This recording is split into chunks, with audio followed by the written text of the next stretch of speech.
Nerds and geeks, bear witness, for you are about to enter the 950th episode of Nerd-O-Rama on the legendary Nerd-O-Roundtable.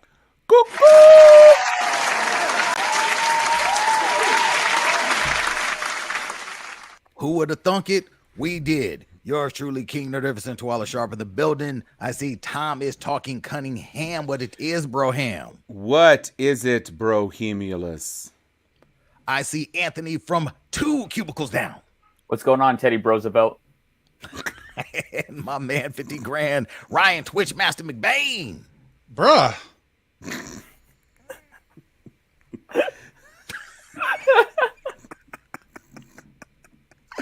He was really uncomfortable with that one. Oh man. Look, man, there's so much that is going on in the nerd world right now. I mean, Cinecon is just showing its ass with everything that it's releasing. Moon Knight episode was it 4 or 5? Whatever. 5. Look, shit was great. Okay. Shit was great, very emotional. But I need to start here. Because I've had a gripe that's been just fucking with me all week. And that is the Sony Spider-Man universe. Okay. The very fact that these dumb fucks over at Sony, of all the possible things that they could do within the Sony universe, the next big screen adaptation we are getting, again, this is after Craven. Don't know if y'all seen those images, but I'm not looking forward to Craven. Is El Muerto starring Bad Bunny? Why in God's name would you do that? And Bad Bunny is not built to be El Muerto. Like El Muerto is like Bane sized. Yes, and Bad he's Bunny essentially is a like Bane bite. Right, and Bad Bunny is more like the Velveteen Rabbit sized. He's more on Jared Leto's level. He is, now, that's what they're doing? But not even as ripped as Jared Leto, is he? No, I don't think so. He's a little dude. You can bulk up, but you can't size up. You can't get taller. Okay, you can't do that. Okay, this is such an affront. Again, if you just check out the Spider-Man Wikipedia page, you will not find El Muerto's name on there. Yeah, you're not. He's not included. He is not even a footnote character. He is probably lesser known than fuck Madam Web, and that film idea is stupid as shit. Okay? Even in his puffy jacket, he's not built like El Muerto. No, he's not. I don't even know why would you do it. I don't even know who this character is. Wasn't he like in only like 2 comics? Well, yes. he in this picture he looks like an Omega Sci-Fi Pokemon. Hey. Mo Kelly has joined the festivities. No need for that slander here. Look, the fact that Sony, with all that they have, with all that they could possibly do, they could, if they really wanted to go the route of introducing a Latino superhero or villain, who Muerto is, you could have fucking just put him as Spider-Man 2099. If your goal was to pander to the Latino audience, you didn't have to go here, because they're big on this. We are introducing the first major Latino character on the big screen from the Marvel Cinematic Universe. It's like, hey, stop what the fuck you're saying. I don't like using the H word. I don't, but I really hate Sony. And that's big for me. I don't hate a lot of things in life, but I hate Sony for this move, for their bastardization of everything having to do with Spider-Man, for making all the wins we get with the MCU from Spider-Man seem so shitty and meaningless when you can disrespect it with Morbius and Craven and all these other stupid outings that have nothing to do with Spider-Man when you don't have Spider-Man in it. That's fucking disrespectful to me. It really is. I don't know. Maybe I'm alone. Brian, no, you're not alone. You're a big fan. No, I'm not a big fan. Like I said, I have no idea who this person is. I don't know. What I want to know is, like, how did this idea of making this movie come about? Who was sitting at the table and going, you know what? This is what the people need. The person who realized that the Latino market was underrepresented in superhero movie films. That's all. I mean, that and that's notwithstanding the fact that on Agents of S.H.I.E.L.D. they had the Latino Ghost Rider. Yeah. As a part of a season arc with the TV version of the Darkhold. So I just really don't understand what they're doing. Tuala, I actually disagree with you, and here's why. From a business standpoint, I don't agree with it, but I understand how it got here. If you think about the success, air quotes, of Venom, and Venom is a character, obviously, without Spider-Man, and it almost yielded $1 billion. They're going off that model that they don't need Spider-Man. They just need to be in his universe. Now, it's insulting to us as fans because we know better. But as far as the dollars and cents, I understand why they would come to the decision that this could be something, if only because they made something out of nothing before. But their overestimation is not understanding that Venom is a really good character that people within the Spider-Man universe actually know and love, which Morbius is not, and also El Muerto is not. I wasn't sure at first whether you're talking about El Muerto, the DC character, or the Marvel character. Honestly, yeah, I didn't know.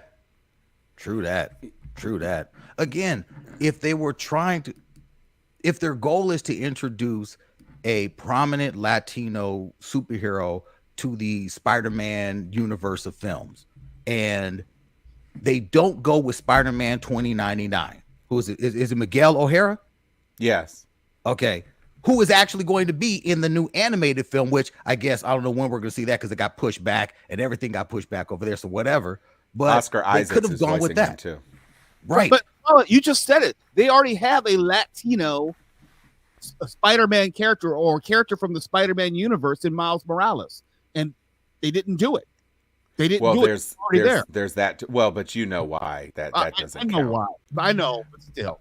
Well, the question I have is, isn't El Tarantula or the Tarantula another much more prominent spider-based villain who actually has spider powers who is Latino? Yes. Yeah. Like, why would you go with a wrestler just because he's a luchador or whatever? Like, I just don't understand it. Tarantula makes a lot more sense because that could be the first spider that you introduce to the Spider-Verse who's not Spider-Man. And then maybe that could open the door to all the other spider shit, Morlun and all the other inevitable spider knockoffs or whatever that get thrown into the mix. If you have a spider villain in the Spider-Verse, it just makes sense that Peter Parker eventually comes in to fight him because he's also a spider. I just don't get it. Unfortunately, the fuck knuckles over there, they think it's better to just essentially shit on us. I think Sony, to me, they're like Bryan Singer. They don't like nerds. They don't give a fuck about it. You know, again, if it's dollars and cents, fine, but the disrespect is real. It's palpable. When there's so much good stuff out there, mine has been blown all week. Every single day, there's something new coming out of Cinecon, some new tidbit of whatever. Already the Disney calendar is looking fresh with everything that we're going to get this year that they've confirmed. It's on the wall this year. They're not pushing it back to next year. Fine. Even though the next year they did move around Ant-Man and the Wasp and Ms. Marvel. Okay, so what? They're still coming out next year. They're not like coming out in 2026. They just swapped the dates. That's all they did. Yeah, they swapped the dates. Fine. I'm down with the company that's going to say we're going to do something and then they do it. Not fiddle around and fuck around and keep wondering, hey, look, they just pushed back Shazam. They literally just said, ooh, you know what? Looking at that Avatar date, ooh, we're going to have to push Shazam back too. What's going on over there? They didn't, though. Brother. They didn't, though. They pushed it forward to its original release date. Oh, they moved it back up. Okay. They moved it back up. Because the first report I said they're pushing it back. And is that a good idea? Or are they just running from fucking Avatar? And also back to Miles Morales. I strongly think that there's no way that Marvel or Disney is going to let Sony do a Miles Morales movie by themselves. There's just no way. If Miles Morales is going to show up, he's going to show up in the MCU. The 21-year-old. Somehow, some way. A live action version. Yeah, live action. Yeah. Okay. Yeah. I mean, I don't know. They've committed to 3 movies and they're saying that the reason they pushed back part one of Across the Spider-Verse, and they've announced that the third one is Beyond the Spider-Verse.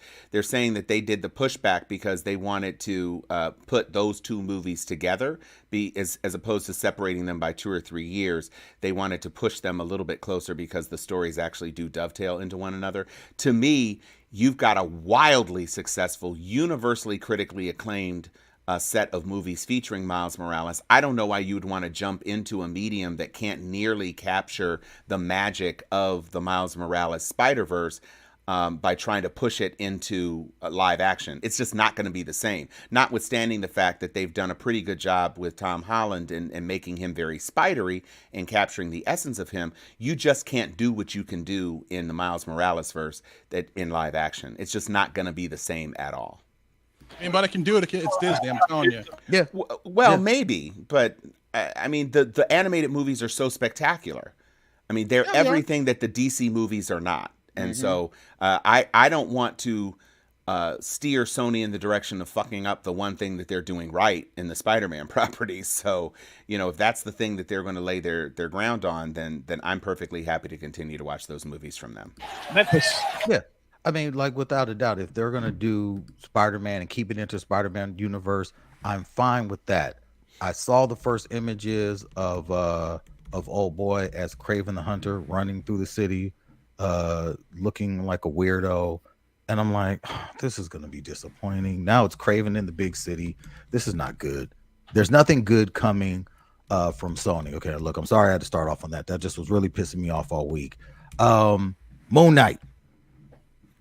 Episode 5, if you cannot get with the performance that Oscar Isaacs put on display in this fucking episode, I don't know what to tell you.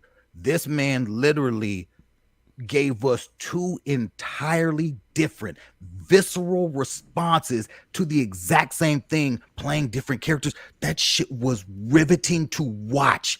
It pierced my soul. I'm like, how are you having this conversation with yourself? One of you is crying, one of you is angry, one of you is like, what is this? Was the trippiest shit I've seen on anything the Marvel Cinematic Universe has done, much less in any superhero show. I mean, the closest you may look at Homeboy's performance in Split, but damn it, the comic bookness of this. The way this episode played out is the exact same way that it played out in the fucking comic, all the way up to Steven dying. They didn't hug and say, hey, Steven, you know, I got to let you go. But the way they did it was still like, fuck, man, this is what you guys are doing. Hey, Paul, I got a quick question. So everything that has happened so far is true to the source material? It is pulled directly from the source material. The story doesn't play out like this, but all of these scenes are Elements. scenes that are pulled from the comic. All of these things that you're seeing, the way it's playing out and the way they're cramming all these stories in together, it's one of the best adaptations we've seen of a really, really deep, hard to tell comic book. It's how do you tell this story that without it just being just a nonstop action yarn? How do you get into this story and not lose everyone? Marvel's writing the playbook right now. But Tawala, did you see the cameo from the Ninth Jedi? Because I think your excitement about this episode is just absolutely phenomenal. I did find it to be a tour de force. The only thing I was a little bit upset about, and I understand that they, from a creative direction and from a directorial and storytelling direction, they didn't really have the capacity to introduce the third personality, because it would have made the poignancy of spoiler alert, Steven dies in the sands, and that's what brings Moon Knight's or Mark Spector's soul into balance. So when his personality was bifurcated, it was constantly in a state of imbalance. And when the part of Mark's soul that was Steven ultimately is reclaimed by the sands and the dead people in the sands, it frees Mark Spector, and all of a sudden he's in balance. And where we end the episode is that instead of passing over back into life through the gates of Osiris, he is found in the paradise of the Reeds, which doesn't really solve anything. And it appears from certain things that happen in this episode that Amit has both been resurrected and has started her judgment, because the hippo goddess chick is like, oh damn, these souls shouldn't be coming directly here. Right. And Amit was just judging the hell out of them and just sending them down like little meteorites. And so I really enjoyed it. I enjoyed the trippiness of it. I enjoyed the fact that they are dead, again, spoiler alert, and that this was their way of processing the Egyptian land of the dead.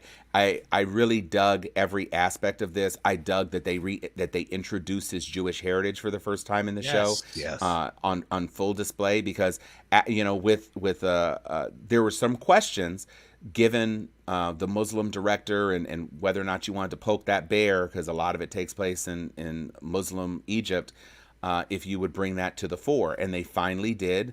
And they really showed the cause of his broken personality, which I thought was amazing. And I loved the Stephen Grant is on the poster. All of the little moments that helped to establish what made this man the way he was, and the truth, the final truth reckoning for people who aren't super fans like Twala, of explaining, nope, Mark was the original, Steven is the fake. It wasn't Steven is the original and Mark is the fake.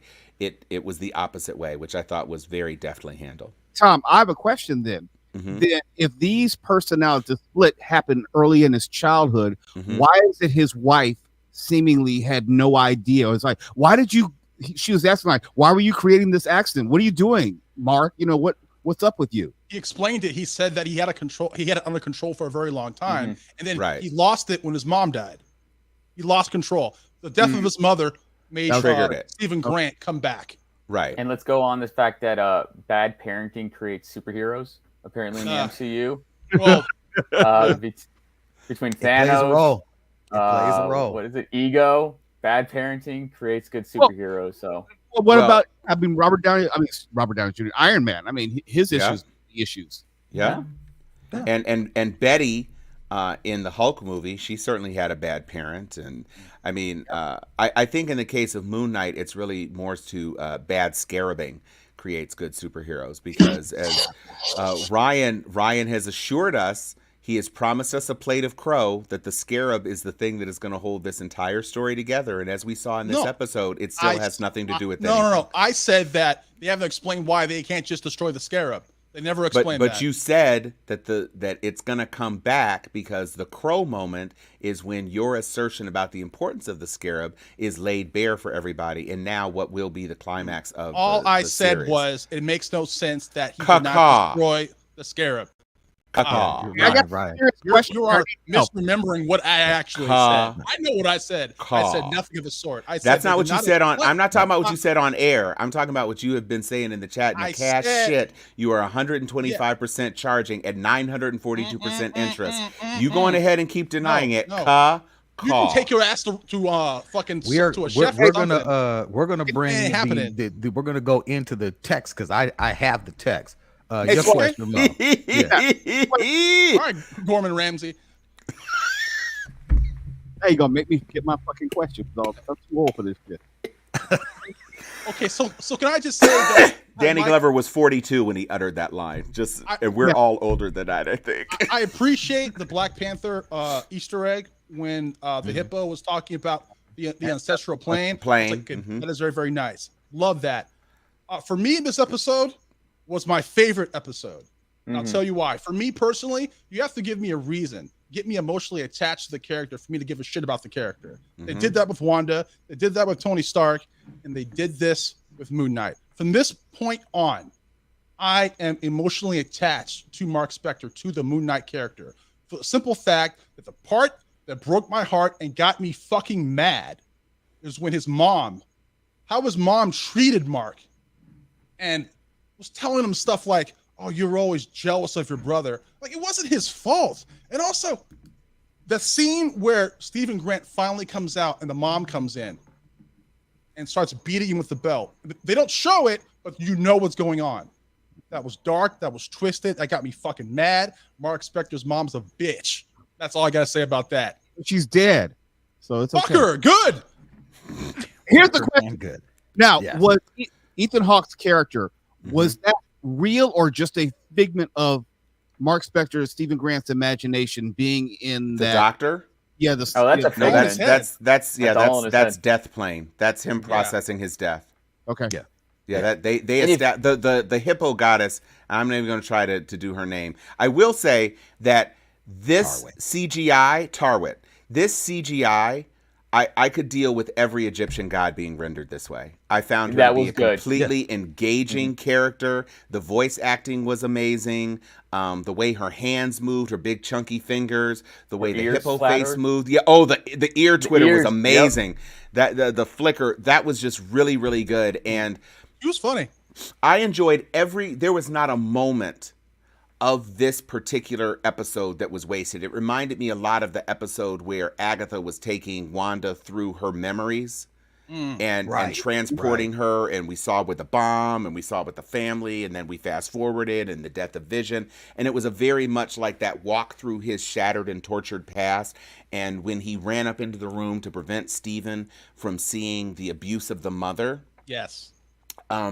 that was interesting to me. Now, I will say the one thing that didn't quite ring true to me was he adopted this. The first time we think he manifested the Stephen Grant persona was when the mom was about to beat him. Yes. Not when Mark had just been beaten, but when the mom was about to beat him. And Mark then says, I created that persona so you could only remember mom as being nice, but it's like he snapped into the persona just before she took out the belt. So that part I didn't quite understand, but we saw that he went into that, but that did not look as if that was the first time he was beaten. No, it wasn't the first time, but I thought it was the first time he was beaten when Steven manifested. The way I understood it No, was... it's kind of like it happened, and that like we were able to see how he escapes the beatings. It's like he's been getting beaten for a while because the death of his brother happened a while before that. Correct. So so it's like everything he was doing is like, here mom comes to beat me again. Right. So it wasn't like this is out of it's like here I come. So we're seeing what he does in that moment when he's beaten, how he tries to escape the abuse. The way I understood which was way fucked up to me was like Stephen Grant, no matter what his mom did to him, he still thought that his mom loved him, because he's still calling her. I'm still kind of trying to figure out how he thought he was still talking to her on the phone. I'm guessing his mind was so messed up that he still thought that his mom was still alive. That's the best way that I can understand it. Yeah, I did too. He was still calling her in episode 1. Yeah. I mean, he was, and in this episode, you saw the realization, the thing that brought him back. Right. When it's like, hey, let's call your mom right now. Let's call her let's get her on the phone. And he put it that again, every bit of thing that they did to break his character down was stellar. This things about this series that really stand out for me are their ability to say, we've been trying to tell you that the Marvel Cinematic Universe is bigger than what you know. Right. We don't have to make everything come from Iron Man 1. Mm-hmm. If we don't tell stories that start to move the entirety of our universe in another direction outside of this main thing we've been seeing that spun out of the events of the first Iron Man all the way to, fucking Infinity War, where do you go with this story? How do you move past Iron Man if everything is connected to that? This story by itself, with just the name drops that they've given us, have shown us a whole nother look to the Marvel Cinematic Universe, where it's happening within the same universe, but you don't have to have a fucking cameo. You don't have to have Mephisto show up. You can tell dope ass stories and show everyone like, yo, man, we're just telling dope stories at this point. And that later on, me and Mo were talking about this offline, later on, if you bring him back, if you have him appear in Spider-Man 4, or if he pops up in Blade somewhere, those who are not in the know will be like, hey, this is the dude from the television show. Now he's in this movie. Because they've said time and time again, everyone we're introducing in these stories, these series, will have some play on the big screen at some point in our storytelling. And we know now that Kevin Feige, look, he's getting the whole crew together. They're going to Marvel Island, and they're going to spend, goo gobs of time putting up the big whiteboard and mapping out the next 10 years, which arguably the first time they did it, we got greatness. The first time they mapped this shit out, they had that retreat. This is retreat number 2. Well, and now they got more toys to play with. Yeah, do they have more toys? When they mapped it out before, it was a wish list. You have to imagine it wasn't assumed that they would get to movie number 22. You know, because they need to have a string of successes to justify the subsequent movies. I mean, if Iron Man fails or doesn't do as well, if Thor fails, I mean, if these tent poles fail along the way, there's no guarantee that we get to Black Panther, for example. Much less any Avengers Infinity War. Which is, you know, it's tough because this being the only game in town that's given us consistent material, consistent and enjoyable material. There's been ebbs and flows for many people, but consistently overall, we've gotten greatness. And then when you look at even everything that they're telling us from Cinecon coming from Warner Brothers, you know, they've announced another Batman movie is coming. You know, they're now doing the Batgirl movie may not go to HBO Max and may go to the big screen, and that may be its own universe unto itself, a universe spinning out of Batgirl that's going to connect to Harley Quinn and also Journey Smollett. She's in it and she's, you know, returning as Black Canary. So you have a whole nother universe there, and I'm like, why are you introducing a separate universe with Batgirl? Because the Jim Gordon in this film is not the Jim Gordon that we saw in Justice League. They're saying that this Jim Gordon is not necessarily the same Jim Gordon. He's the same actor. Why are we doing this? Why, DC? Why do you ignore the roadmap? Because it's bootleg multiverse. They started off with the multiverse and didn't have any notion of how they were going to connect things. So they said, as soon as we introduce multiverse through Arrowverse, everything is just now multiverse. We don't care. We're just like, I mean, in the same way that Justice Society took place on Earth 2 and Justice League took place on Earth 1. And before you had Crisis of Infinite Earths, you had Elseworld stories on other planets that were just introduced, like, bloop, here's Calvin Ellis, bloop, here's, you know, this one, bloop, here's Power Girl, and now Power Girl's in Earth 1, and now she, you know, they just took a haphazard approach, and they said, people like these characters, they like what we're doing with the side story, well, generally, what we're doing with the side stories, and so we're just going to do what we want. We'll have as many Supermen as we want, we'll have as many whatevers as we want, and it doesn't matter, because Ezra Miller, until he's recast, is the key to the Disney multiverse. So Disney. I'm sorry, DC. No, the DC's knee. You're banking stuff on him. But as a company, banking stuff on him is rough. But I'm saying they're done. They cashed out.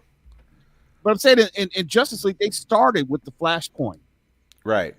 So I'm saying they him reaching through the past. Right. So they've already said that there are multiple either universes or timelines, at least, that they could have worked with, and they chose to run away from it. No pun intended. That's funny. I see what you did there. I am happy. They're reporting now that your girl Amber Heard has been fired. In Aquaman has been reduced to all of 10 minutes, and they're That's not still looking too much. To have her in anything else. That is a lot. 10 minutes of her when Johnny Depp is still somewhere playing his guitar, wishing for a hit again.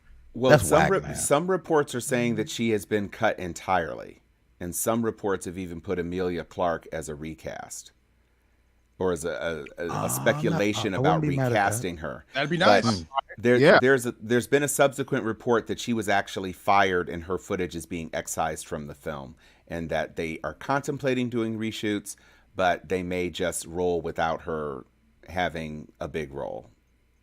I would absolutely love that.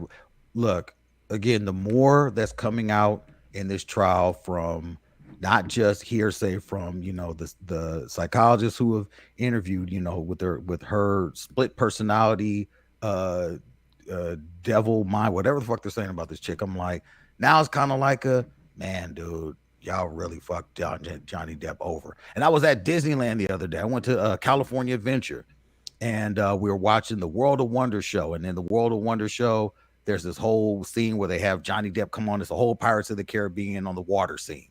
The crowd went nuts. Folks are screaming, "We love you, Johnny. We love you." Disney, y'all fucked up. You fucked up. Why You did it tried take to so lie. long?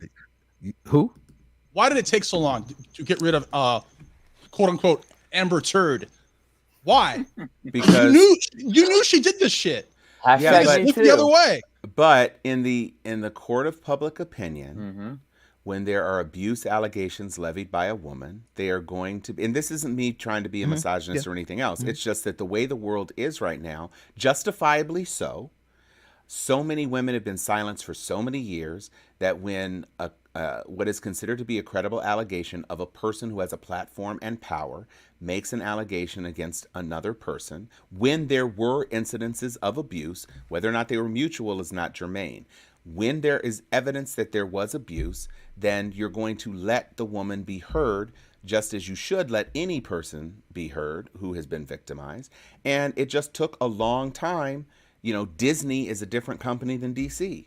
Disney said, we don't want it. Just like Disney fired James Gunn briefly for, you know, his misinformed tweets. Disney didn't want it. Disney let it go. He has languished. And now she's finally, you know, being shown for how she behaved in the relationship. Now, and what there you're are saying, consequences for her. what you're saying, Tom, makes sense, and I agree with it. My only thing is that where there's smoke, there's fire. Now, if Johnny Depp had so many other prior allegations, I could say, yeah, okay, but this is one allegation, and then his career is over, and like he had allegations against her. I mean, I know why it happened. It's just not right. That's what I mean. Sure. Yeah. No. I'm not gonna argue against that. You can take a look at the Will Smith thing. It only takes one incident to do you in, whether it's true or not. Okay, but like he did that on live fucking TV. I mean, But everyone saw Will Smith. I mean, Yeah. They saw it, it but was literally he say, she say, literally that. And we either believed him or we believed her. And in the early going, most people were believing her. And I think her. it's hard Yep. because Johnny Depp is basically a recluse. You don't see him. He doesn't speak out a lot. He doesn't have much to say. Right. And so you're a recluse. People assume the worst about you. But I think that could be played into his favor. The fact that he wasn't out there, he wasn't calling a big hoopla about it, he wasn't drawing attention to it. He honestly got waited for his day in court. I Get agree. the story out, and it's playing out in his favor. So you can say everything he did, the playbook he used, worked in his favor. Now, in the short run, yeah, probably hurt him, but in the long run, it may be best for him because he's getting it all out in an orderly manner, in an actual court of law. No, but I'm thinking he will be restored after this. Oh yeah, This pisses me off because there's actually women out there that have actually really been abused. And this is like crying wolf. I hate it when that shit happens because now maybe someone who's actually really does get abused isn't going to say anything. Well, that's why, I mean, that's why these things are so tough. And, you know, I think it's a good thing that in a fair and neutral hearing where Johnny Depp took a lot of, I almost said something Yeah, you that almost sounded said it. insensitive. Where Johnny Depp took a lot of heat. I'll say it. And Amber Heard also took an equivalent amount of heat. The audience, the people who have viewed the testimony, the lawyers and the judge have come to some conclusions about the credibility of both parties. And so, you know, where truth prevails, that's a benefit to everyone, right? She took a shit in his bed. That's true.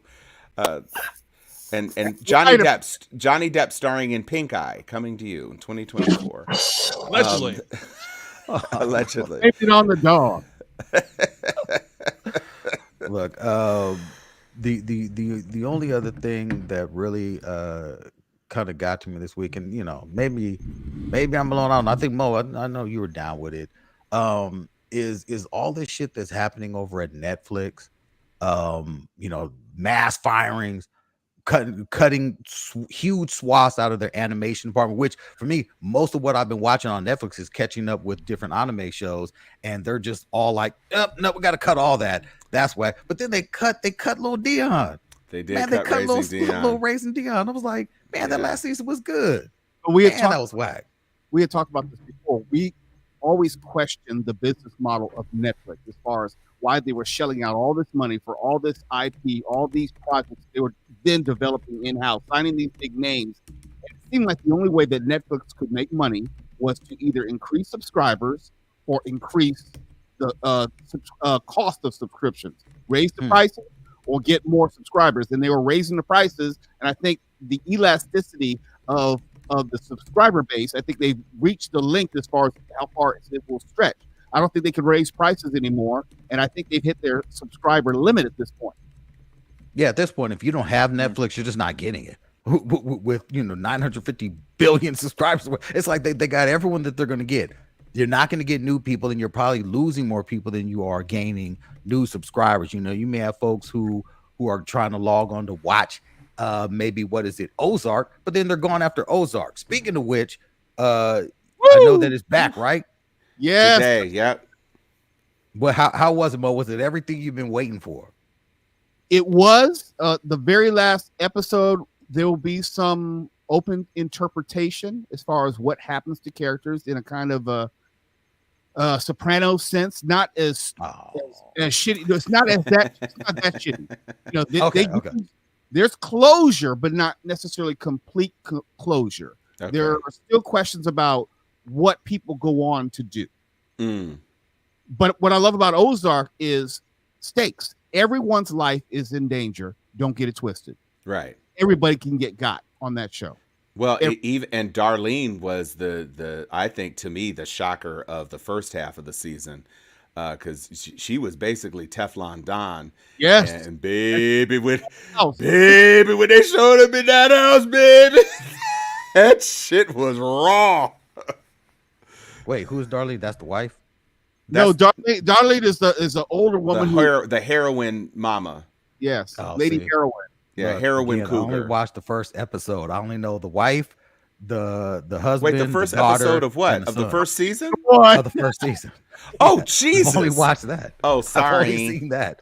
No. I know. Okay. I mean, I haven't even started. So I mean, to me, it's this is a show which I'm not really like worried about spoilers. I'm like, yeah, okay, cool. I mean, it's a good show. I don't think even if I knew it was happening, it would take away from how uncomfortable I felt watching it. It made me feel really like every I don't feel good. Yeah. I feel like life isn't good. I'm tense right now. I feel like, dude, I don't like real life shit like this. Nobody's uncomfortable to me. No, you'll never feel good watching Ozark. But to save you some effort, Ryan, they actually show seasons 2 through 4 of Ozark during The Expanse. They're monitoring it on their television screen, so you can get double duty there. When you finally finish watching The Expanse, you'll also be able to watch Ozark. Does Ryan finish anything? His drink. Ask his girlfriend. Oh. Whoa, that's a big mug. Jeez Louise, it covered your face. What was that? It was the Death Star. Did you just pull out a cake? That's no matters. What, you wouldn't know anything about that. You wouldn't know anything about that. Hasn't been something that's been asked of me. I don't know. Here we go. What's his name? You two are wow. Shots fired, I guess. How many kids do you have? That I know of. Okay, so what else we got going on? Outside of Raising Down, that's all I have really, because it has been a week where I'm constantly reading up on everything happened. I know Paramount had a big day where they just showed the first footage or stills from Transformers Beast Wars, which is their next outing. Okay, hey look, man, look, I'm not making it. Is it Michael Bay again? Nah. It's the same cat who did Bumblebee. Oh, they did Bumblebee? Yeah. Well, Bumblebee So Bumblebee was a watchable. Yeah, Bumblebee was a watchable Transformers movie. I mean, the third act, like almost every Transformer movie, falls apart. But the first bits where we were dealing with the girl and dealing with Bumblebee and dealing with home values in California, as insurance could not possibly be expected to pay for your house getting fucked up by an interdimensional alien robot. But I actually liked Bumblebee. I thought there was a lot to like about Bumblebee, and I thought it was, to me, the first Transformer movie that kind of had that same sort of spirit of cars are with a teenager and they're really kind of just with a teenager. It kind of captured that the animated TV show quality of it, where gee golly whiz, the kids are interacting with these robots, and it's not John Turturro acting silly and Tyrese yelling about cheeks and Josh Duhamel and shooting whole bombs and all that other foolishness. I liked. I mean, that's kind of good news. Although, I just don't know. I'm still waiting for a really good, comprehensive Transformers movie that just doesn't completely suck. And before we get into Beast Wars, which is just all Transformers, we've already seen a full CGI, several seasons of all CGI movies.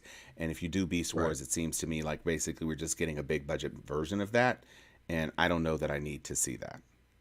But, maybe not. Whatever. Look, they're doing it. They're doing it. Yeah, exactly. They released footage from Dungeons and Dragons with Michelle. Who's it? Not Michelle Rodriguez? Who's the chick from Fast and Furious? Is that Michelle Rodriguez? Yeah, that's Michelle Rodriguez. Yeah. Okay, so her, Chris Pine, and Renee Jean Page. Well, that's the dude from the show with all the sex and the old people, right? Yeah, that one. Speaking of Fast and Furious, look, that's all I know about that show. The sex and people in the older days. But yeah, so they're in that. And then Mission Impossible Part 1. You said what now? Justin Lin is out as director for Fast 10. Oh. Yeah. He is out, yeah. So, I mean, take that as a win or lose. They sent him to outer space. Yeah. Outer space. There's nothing else to talk about. Well, I mean, look, they're going out big with episode 10. You got Momoa, you got Charlize coming back. Jason Momoa's in Fast 10? He's the villain. What? Yeah. Is him and The Rock going to go at it? It's like The Rock's not in it. The Rock's not in it. Momoa, I guess Momoa is the main supposed villain to be in this one. He's all I can tell you is looking at that logo, I thought it was a male enhancement pitch to Ryan, but I just didn't understand. Anti-male enhancement, actually. Think about what you're saying. So, because it's Big Tom. Put this bad boy in your palm, you think your hand shrank. So I remember a great piece from Waiting for Guffman, where the character refers to a penis reduction surgery that he had to have. For some people, it would be a gift, but it was just too much. So I'm done with y'all penises. Yeah. That's what she said. Look. So, Lord. but anyway, it real goes wrong. So, what we have is a situation with these movies where I think Charlize Theron was kind of a shot in the arm. Is John Cena back for 10? I hope. Yeah. I hope not too. Oh, geez, Louise. No. Are we going to see him they're all back. one? Look, they're closing out with the entire family minus The Rock. Everyone. And they almost left out Dom's sister, Paul's I heard widow. about that one. They had to bring her back. They had to bring her back. Yeah. I don't know. Look, everyone's going to be in it. They literally. Hopefully, they do something with one of the Walker brothers to finally at least give us an approximation of. Yeah, that would be nice. That would be dope.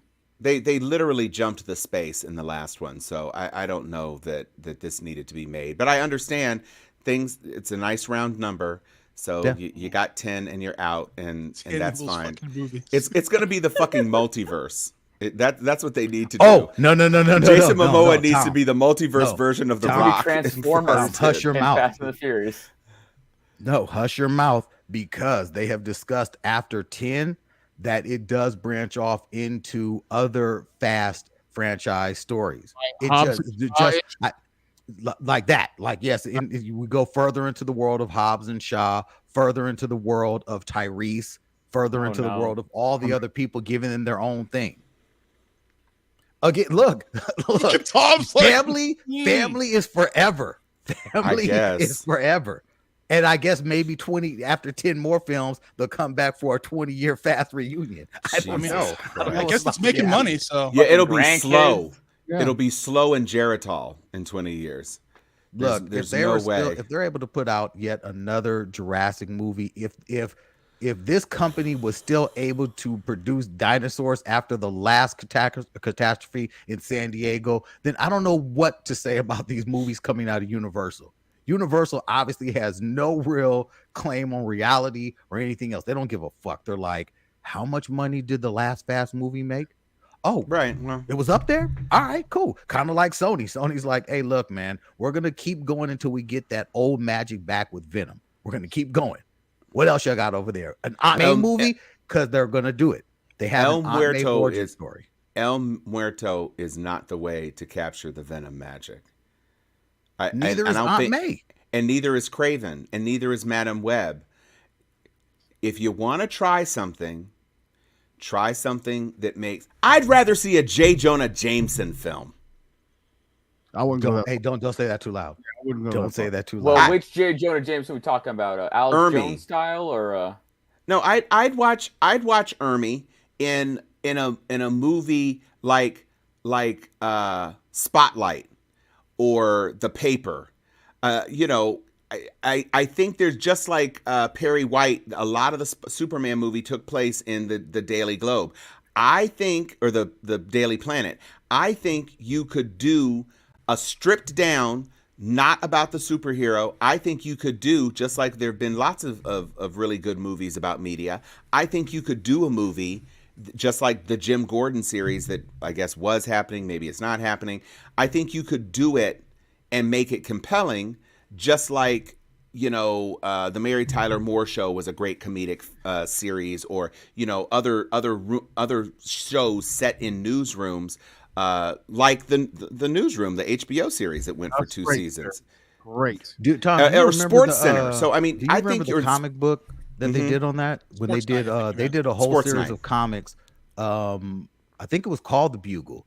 It was a whole story. It had But that's what all I'm these saying. reporters from The Bugle reporting on what happened to the citizens of New York after the superhero fight. It's like Damage Inc. or Powers, where people are adjacent to stuff that's happening, but or just like the non-super scenes in The Boys. There is a universe to be explored of real people dealing with the impacts of supers, and I think I would be willing. I'd rather watch a movie with a character who is done well by an actor that I respect than watch some random bullshit you're foisting on me because you think a person with powers jumping around is worth my money. I mean, that's straight up. Careful, I would honestly prefer it. I would Trademark that story. Trademark, because there's Sony. You heard it Sony on the watches. 950th episode of Nerd-O-Rama. The Roundtable has put it out there. If you steal this idea, everyone will know. I'm got available it from to Tom. produce. I'm available. Is there anything that I'm missing out there, Ryan? What are you watching? Actually, I'll tell you what I'm not watching. I'm not watching the internet because I don't want this Doctor Strange movie to be ruined for me. Damn right. These leaks are Damn coming right. out. I'm not Turn that shit off. just fucking get it away from me. Don't They're ruin not- this for me. They're not ruining anything. Anthony directed me. It took me 4 tries, and I'm not going to say anything. I'm not going to say anything. I'm just saying that what I saw when I finally found the thing I know he was talking about, because it was very obvious. Yes. There's nothing in there that's going to spoil it for you, because literally, and I get it. That's why I'm not going to say anything. Yeah, I'm just saying it's not earth shattering. It's nothing that I want it in my mind. It's fine. That's fine. Yeah. I'm not trying going to to say get my nothing. nut, Tom. Okay. I'm Cameos, trying to get my Doctor Strange nut. Don't ruin You'll this for get me. it. He's not You'll that get kind it. of doctor. Golly. ENT, man. Oh my Ear, nose, God. and throat. Today's Look. episode brought to you by Hims. I don't want it. I'm not looking anymore. Anytime I'm looking just for stories, period, for the show, if I see an image from Dr. If I see anything with Olsen, fucking, I'm passing by. I'm like, I don't even want to see it because it may say something that's gonna piss me off. It's gonna make me mad. I need to walk into this as blank as I possibly can. I don't want any expectations. I don't want to be overhyped, because if it doesn't live up, man, I'm gonna be hurt. It's gonna cut me deep. Who is Disney trying to fuck by putting these last Me. 2 things out? No, they put a Wanda featurette out, and frankly, the Wanda featurette to me had more footage that I found to be interesting than the other thing that they put out. I refuse. Right? No, I get it. I'm just, and like I said, I'm not trying to talk about either one of them because I know that you guys feel a way about it. But I'm just saying they're doing a real strong push for a movie that has already broken pre-sale records. Who are they trying to smash into the dirt? I don't know. by doing this. They're By trying, force yeah, of they're trying to habit. grind something down. They're trying to grind something down. And I mean, Morbius ain't it, because Morbius already dead or undead Maybe or they whatever just the want to fuck. put their stank, like, you know how if you got a dog and it just wants to come and piss all over your house because it wants to make sure that its stink is everywhere. I guess. They're trying to make sure that their stink is across the entirety of any theatrical release happening until Thor. They're like, look, we need to make sure that you guys are sufficiently shat upon so that nothing happens until Thor. Yeah. Yes, Well, shat everybody upon. else about to get this work, clearly. Amber Heard likes that. By force of habit, Allegedly.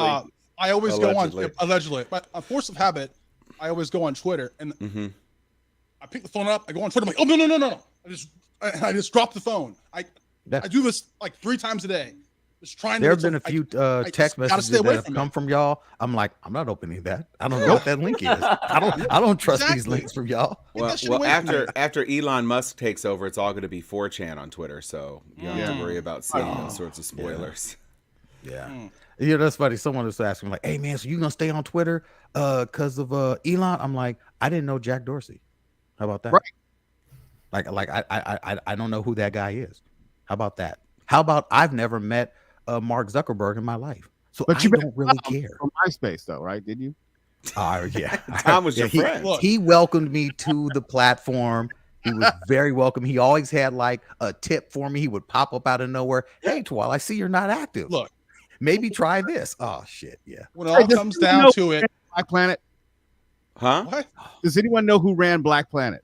No. Oh, No. some white dude. No. I had a Black Planet profile. I had a Rattler Roundup. I loved the Roundup sites. I don't know if they had them for the PWIs, but every black college had a Roundup site. And it was like right before Facebook broke wide, and it was the business. You connect with your people from the yard, and it was basically Facebook, except it was like you were siloed. It was just FAMU. And if you wanted to be in the Morehouse silo, you had to join the Morehouse one or the Spellhouse one. If you wanted to be NCA&T, you had to join that one. But it was super great to have your people siloed in a space. I mean, it was an epistemic bubble, but you didn't have to worry about outsiders coming in and throwing Trump on your feed either. So Epistemic bubble. it's when you only are interacting with people who have your same belief structure. And so because it's like an echo chamber. Just say that shit. Look, at the end of the day, I think we could all be happy that at least Twitter will be owned by an African American. That's all. He's I'm saying. not an African American. Stop saying shit. He's not an African American. He's an Afrikaner American. Yes. Yes. No difference. Yeah. There is a stark difference. Just There like is a stark- Charlize Theron. Yes, man, you fight like a younger man. Yes. Solo poodle.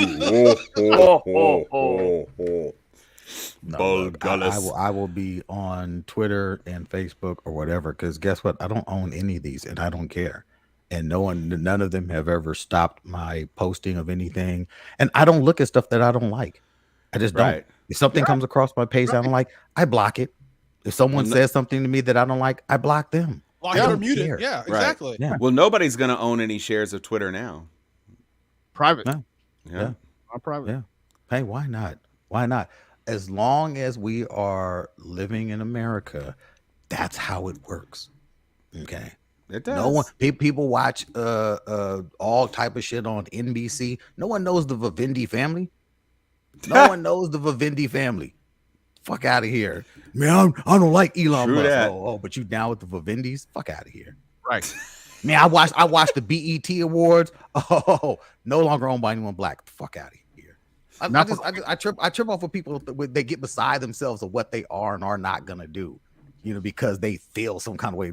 Like you have some type of play in this. Shut We're all up. You are hypocrites literally one way or saying these another. things Yeah. on Facebook. What are you talking about? What are you talking about? You're on Right? someone else's Platform you're platform on. talking shit. What you talking about? It's madness. That's all I got, though. y'all. That's all I Multiverse of got. Mo, what you watching, bro? Tokyo Vice. You gotta watch it. It's I've really heard good. that is good. It is really, really What? good. Okay, what is Tokyo Vice? Because I keep hearing y'all talk about it. It's about a Jewish journalist who becomes the first gaijin, foreigner, outsider, to work at this Tokyo newspaper, the largest one in Tokyo, and he's tracking the Yakuza and going into the criminal underworld. It's really good. It's executive produced by Ken Watanabe. You know who he is. You've seen him in all types of movies like Inception and Godzilla. You know his face. You know his work. And it's just really, it's a crime noir, and it's executive produced by Michael Mann. So think about that. It's you don't need to know anything about it. They start you at the end with a short scene, and then the next 8-9 episodes, they're telling you how they got there, and it's really well done. Huh. Okay. That's a real strong sell. That's a real strong sell. And it's gory, violent, and all that kind of shit. Oh. Yeah. See, Okay. this is what I didn't know. This is why I come to this show, to hear about things that I wouldn't normally hear about. Yeah, and it's one of those things where watch the first episode. That gives you a good sense of what the series is going to be about. Huh. All right. No filler episodes either. No fillers. It's all 100% about that action. Yes. All right. What about you, Tom? What you checking out? I'm not really checking out anything special right now, but I am about to watch Ozark because I did not stay awake trying to binge it last night. So I'm going to start it, and I'm going to finish it this weekend. And other than that, I think we did talk about it, but I'm just going to remind everybody out. Everything, Everywhere, All at Once is simply amazing. It is an amazing movie. Okay. And if you haven't seen it yet, it is really worth it. If you were fans of Indiana Jones and the Temple of Doom, this is Short Round's first appearance, I think, since the Goonies. He literally retired from acting, and he comes back. And again, to your point, Twala, like you were referring to Oscar Isaacs playing two incredibly different roles, this multiverse has that actor playing two completely different roles of kind of a very soft-spoken, some would say simpering husband, and an alternate universe version of him where he's all about that action and in charge and everything else. And same thing with Michelle Yeoh, who has to play a bunch of things. And I'm not going to... Jamie Lee Curtis, definitely playing against her long-standing trope of being kind of a sex symbol. This is post-Activia. Did you say post-Activia? This is post-Activia. Jamie Lee Curtis. Activia. Yeah, she's definitely not trading places. Jamie Lee Curtis, and so it's got a lot of heart. I mean, it's got the third act is an onion fest. So, you know, if there are any sort of family things you've ever experienced, it's going to pull it all out of you. Okay, it's a really, really good film. And is it still only in theaters? Probably. Yeah, I saw it in a theater. I saw it with my son Coco, and he really liked it too. Legal digital download. Is it now? I said illegal. Oh, illegal. No. Oh, I haven't seen it. I haven't seen it that way. And if if I haven't seen it that way.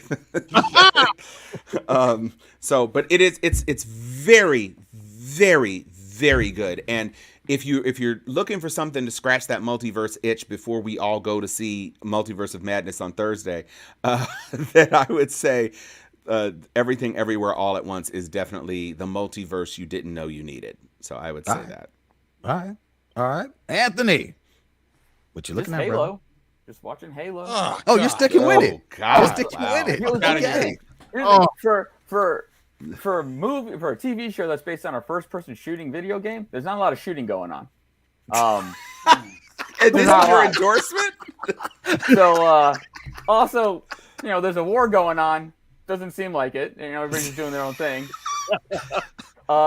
It's the draft. It's the Halo draft. So they're all sitting by their monitors with Cortana watching. Yeah, I mean, I'm supporting Pablo Schneider on this one, but yeah, it's you find yourself hooked on it, huh? It's like I'm drawn to it. Like, hey, let's see how much more of a dumpster fire this thing can get. But there are some bad things that's that good. I feel you. Yeah, okay. Yeah. Okay. I'm just till the wheels fall off on this one. I'm taking it all the way to the ground. Wow. I haven't gone back. After No. episode what? I think it was 3. I was like, I'm all right. You're literally not missing a lot. I saw I one think- episode and I was out. Yeah. Nah. I think for Nope. like episode 3 or 4, his helmet is off the entire time, and he never suits up. He doesn't. Okay, all right. Yeah. Look again. After I found out from you all that this was not how Halo goes, No, it's and not. then I said to myself, well, I don't know what this is based on. Then if it's not based on the Halo that Big Bane plays, look, I'm okay. I don't really care about Halo like that. And I haven't read any good thing about it to say like, oh no, keep watching. You know, I haven't gotten that glowing endorsement from Anthony.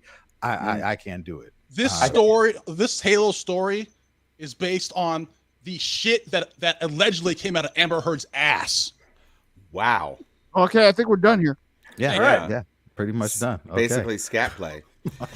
God! Oh, Jesus. Just spray fart all over the screen. Damn it.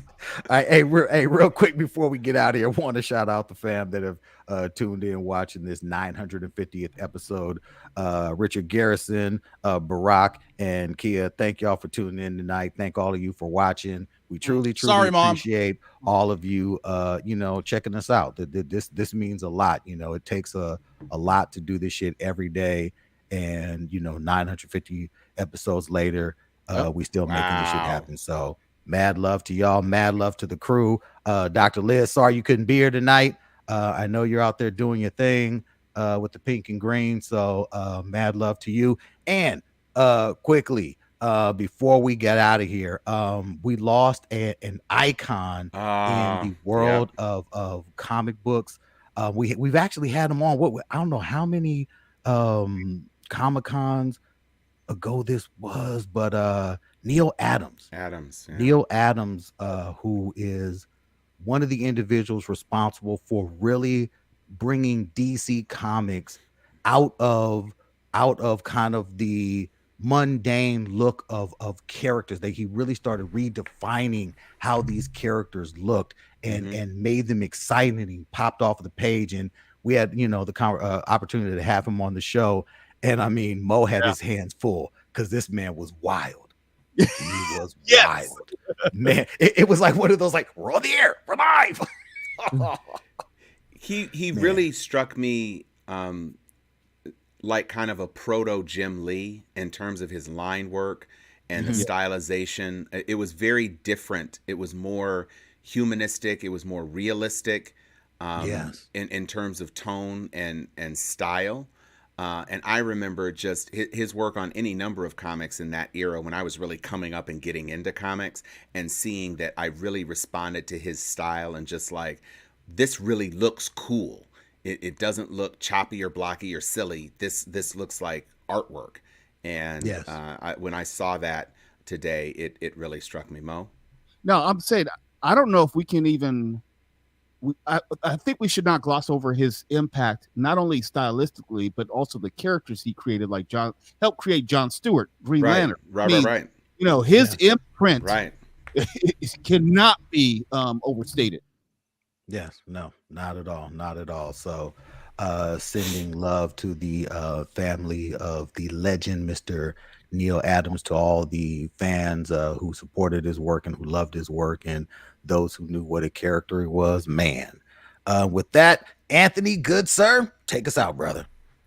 Good news, everybody. McBain. Stephen Grant would still be alive if you just had destroyed the Scarab. Fuck y'all. Mo. Bill Cosby, he just got out. He's got time on his hands. Cutting hell. Where is my multiverse? Oh, shit. I love it. Excelsior.